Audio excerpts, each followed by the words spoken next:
We all knew this was going to happen, and it does not surprise me in the least bit, but it doesn't make it any less disappointing. We knew when Nintendo raised their prices to $80 for games for the Switch 2 that this is going to be something that other companies, specifically Xbox and PlayStation, follow suit with.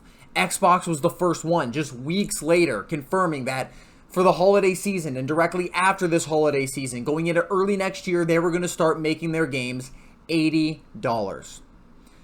We also heard rumors that Sony and PlayStation were potentially going to match this. But honestly, I was so surprised that this happened this early on. I was assuming this was going to happen next year. But now, The Outer Worlds 2, a game that I am very excited for, from a studio who, in the past, I've really enjoyed their games, specifically Outer Worlds 1, which obviously Outer Worlds 2 is a sequel to, being a very good RPG, something that caught a lot of wind because of how bad Fallout 76 was, and people wanted something alternative to that, and something that was going to be more of that classic Bethesda formula, which fortunately Outer Worlds was, and it was a good version of it at that. But Obsidian is now coming off of Avowed, a game that was priced more than the Outer Worlds, which was at $60. Avowed was $70, and in my opinion, it was not worth $70. They obviously had other additions to play the game early that were well over the $70 price tag, and they're going to be doing the same exact thing with The Outer Worlds 2, an $80 game that has an $100 version. And again, even despite me not liking Avowed, or a lot of people not liking Avowed, I was still excited for The Outer Worlds 2, but the $80 price tag completely kills all of the hype, in my opinion, for this game. Because after their last experience, and knowing this is a very different Obsidian team from the past who made genuine RPG masterpieces, in my opinion, this one's probably not going to be worth the $80 either.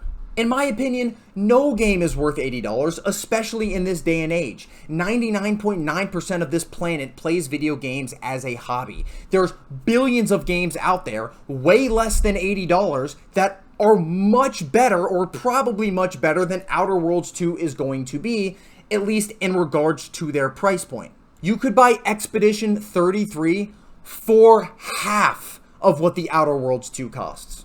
And that's for the base edition. Hell, Elden Ring Night Rain just came out, not saying it's the best game of all time, but this was half the price of the Outer Worlds. I got an easy 30 hours of enjoyment out of Elden Ring Night Rain. So you could buy that and Expedition 33 for this price. And that is not even to mention games like Kingdom Come Deliverance 2, another Game of the Year contender with Expedition 33 that released earlier this year, that is also an open world RPG that is also less than $80. And yes, of course, I understand that The Outer Worlds 2 is going to be on Game Pass. And you're going to be able to, if you have a PC or an Xbox with Game Pass, play this game on day one. But not actually, because the $100 version of The Outer Worlds 2 gives you up to 5 days of early access. 5 days! Even 3, in my opinion, is annoying. It's kind of insane. In my opinion, any days of early access pisses me off because you're just paying to play the game actually on time. If you're not paying for the $100 version, you're playing the game 5 days late. This was annoying for Avowed. It's annoying for The Outer Worlds 2 because you know what you're doing. You know you have this game that people could wait 5 days to actually play, basically for free with their subscription. But the problem with that is everybody's going to be seeing streamers and content creators and people that do this for a job playing the game 5 days early. So they're going to want to not miss out. The FOMO, the fear of missing out, is going to kick in, and they know a lot of people are going to end up purchasing this game for the early access for that reason only. It's such a scummy, predatory practice in gaming in general, especially when you're doing another scummy and predatory thing by making your game $80 in the first place. There is absolutely nothing that releasing an $80 and then $100 5-day early access version of The Outer Worlds does positive for the consumer. It's only a negative, full stop. The only thing it benefits is Xbox and Obsidian if people give in and buy this game for $100, which is the most ironic thing on the planet because this game in this entire most recent trailer, and the story of this game seems to be capitalism equals bad, and you're fighting against capitalism, or you're going to join capitalism, and that seems to be the bad side and the bad ending and the bad path for your character. Like, where at all is the self-awareness here? Or is this just a slap in the face? So in my opinion, I'm just going to be playing this game on Game Pass. I don't want to tell other people what to do with their money. If you want to spend $80 or $100, that's your prerogative. You can spend that, obviously, on the Outer Worlds. Just for me personally, I don't think it's going to be worth that price point, but it is still a game that I'm excited for. I like Obsidian. I really liked the first Outer Worlds. I just think this is a terrible decision, and I think it's a bad precedent to set for the industry moving forward. Granted,